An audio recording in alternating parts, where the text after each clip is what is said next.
Chapter 11. Oliver is left to die in a ditch. Sykes ran to the darkness. Behind him come shouts and the barking of dogs. In front of him was Toby Crackit running as fast as he could. Stop, stop, Sykes shouted to Crackit. Give me a hand with this boy. Toby ran on without answering. Stop, or I will put a bullet through your back, shouted Sykes. Toby stopped. Leave the boy. They will catch us if you don't. Sykes laid the senseless boy in a ditch. The two men then jumped over a hedge and were soon far away. The men who come after the robbers were two servants from the big house. They were Mr. Giles, the head servant, and Mr. Bittles, who worked under him. It was not long before they stopped running. I think we should go back home, said fat Mr. Giles breathlessly. I agree with you, Mr. Giles, Mr. Bittles said. He looked pale and frightened. Both looked pale and frightened. They went back to the house. Poor Oliver lay in the ditch.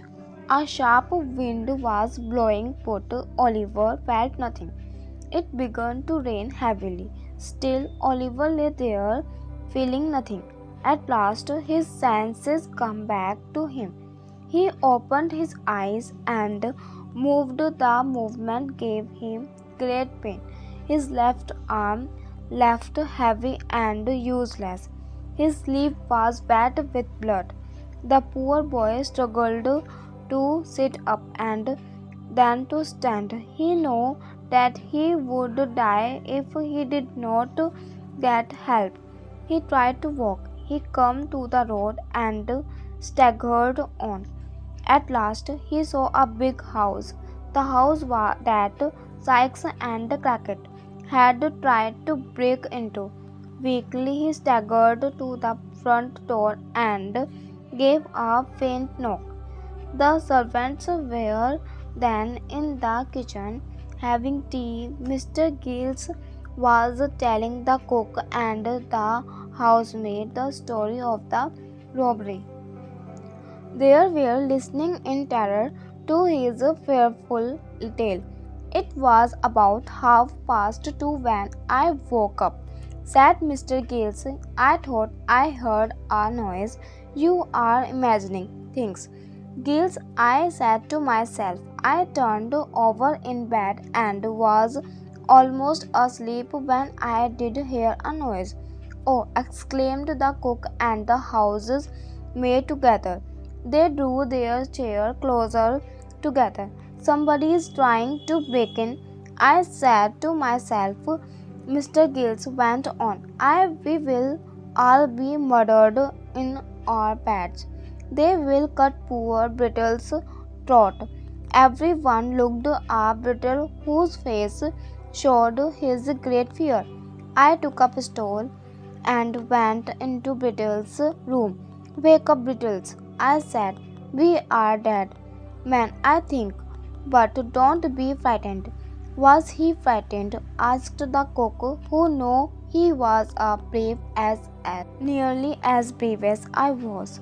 I should have died if I had been there, the housemaid said. You are a woman, Mr. Brittle said. Well, continued Mr. Gill, we men were not afraid, of course. We went downstairs like this. He showed the two women how they had made their way downstairs. Then Oliver's faint knock was heard. Everyone suddenly turned pale. That was a knock. Open the door. Somebody, Mr. Giles ordered in a trembling voice. Nobody moved. It's strange. Somebody knocking at this hour. Open the door, Brittle.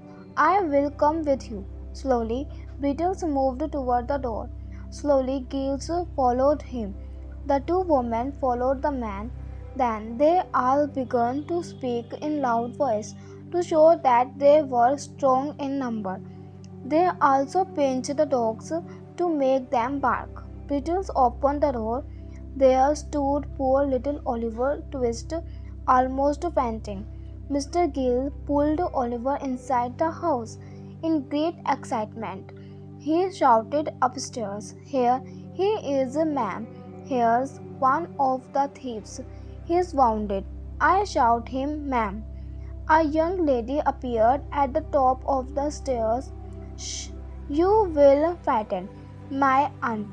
Giles is the man, badly wounded." "He's dying, miss," said Brittle. "Won't you like to see him?" "Wait a minute while I speak to my aunt," said the young lady, going away. She was soon back again. "Carry him upstairs and put him in your bed. Giles, Brittles, you must go for the doctor. Would not you like to take a look at him?" asked Brittles again. "Not now. Giles treat him kindly," she said and went away. Giles carried Oliver upstairs very carefully, very gently. He laid the poor boy on his bed.